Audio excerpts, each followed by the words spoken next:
Okay, the last thing I want to hit today briefly, is before we wrap up the show today, I want to just talk about something very positive and hopeful.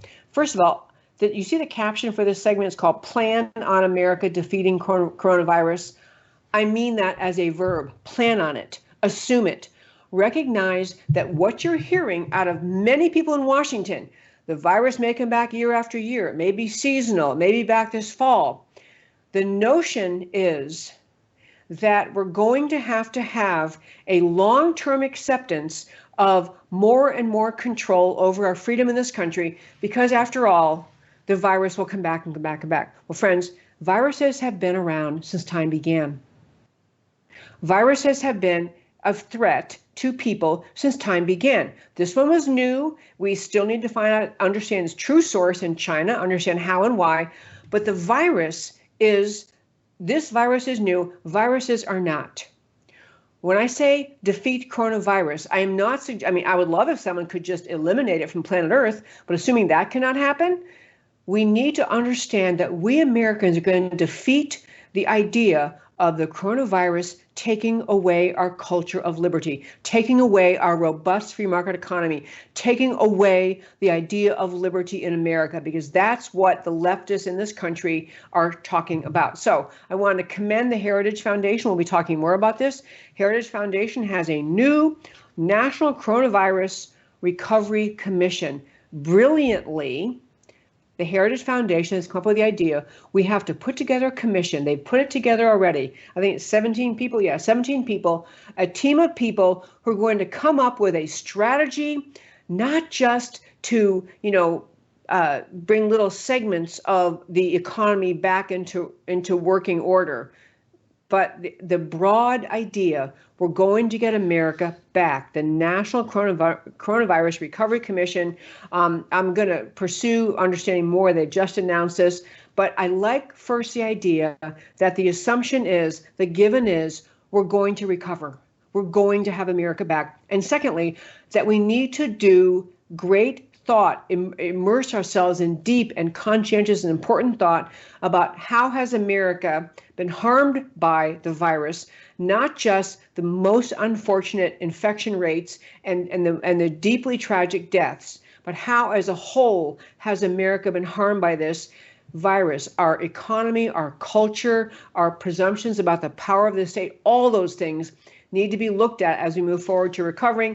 And last thing I want to say is a positive note to play on ending our discussion about coronavirus for today has to do with a governor in the state of South Dakota. Her name is Kristi Noem. Kristi Noem, she in her state, in one of the few states that does not have in place a coronavirus shelter in place, can't leave your home without permission rule. She gave a little speech. I want to play a segment of that speech. Matt the Wonderful has it. But this is a governor of South Dakota, a woman Republican governor, explaining why she's not going to go along with this shelter-in-place order, given the unique factors of her state and how her state is doing under this virus. Here is Governor Kristi Noem.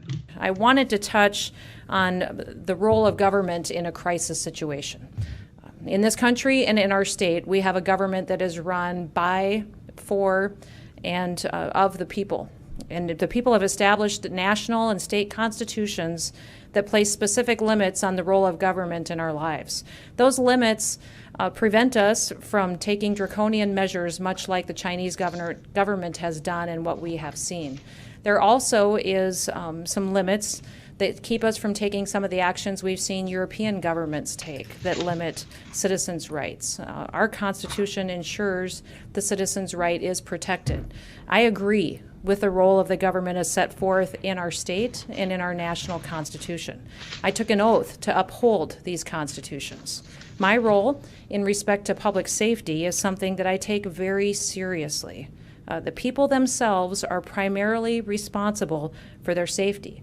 They are the ones that are entrusted with expansive freedoms. They're free to exercise their rights to work, to worship, and to play, or to even stay home, or to conduct social distancing.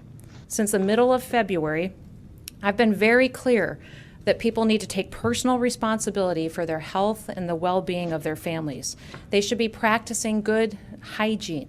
They should be washing their hands, practicing social distancing to make sure that we are stopping the spread of this virus in our state. Other than a select few, the work that the people of South Dakota have been doing has been tremendous and has been incredibly effective. We have been able to bend the curve a great deal. We have been able to make sure that we're keeping our hospital capacity at a manageable level, and we are continuing to push our peak day farther and farther out into the future. We have to remember that our objective here is not to stop the spread of this virus in the state of South Dakota. The science tells us that that is not possible. We cannot stop it. What we're trying to do is to slow the spread. We're trying to flatten the curve, and we're trying to make sure that our people and that our healthcare system are not overwhelmed. South Dakota is not New York City, and our sense of personal responsibility, our resiliency, and our already sparse population density put us in a great position to manage the spread of this virus without needing to resort to some of the measures that we've seen in some of these major cities, coastal cities, and in other countries. My team has put in some thoughtful, strategic, some guided measures by using science and facts and data to what is happening right here on the ground in South Dakota. The calls to apply for a one-size-fits-all approach to this problem in South Dakota is herd mentality. It's not leadership. My responsibility is to respect the rights of people and the people who elected me, to manage our state operations in a way that reflects the realities of what we have here on the ground in our state. On the foundation of my principles, common sense conservative values, and the principles that we hold dear in America, the facts, the science, and the data will guide our decision-making here in South Dakota.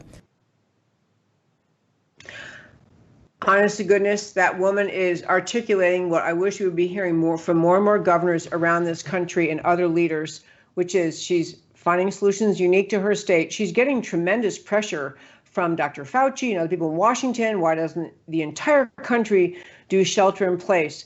I so respect that woman's thinking, her commitment to the constitutional principles, and her application of those principles to her state. So I just want to commend her and say, you know, they are doing great up there.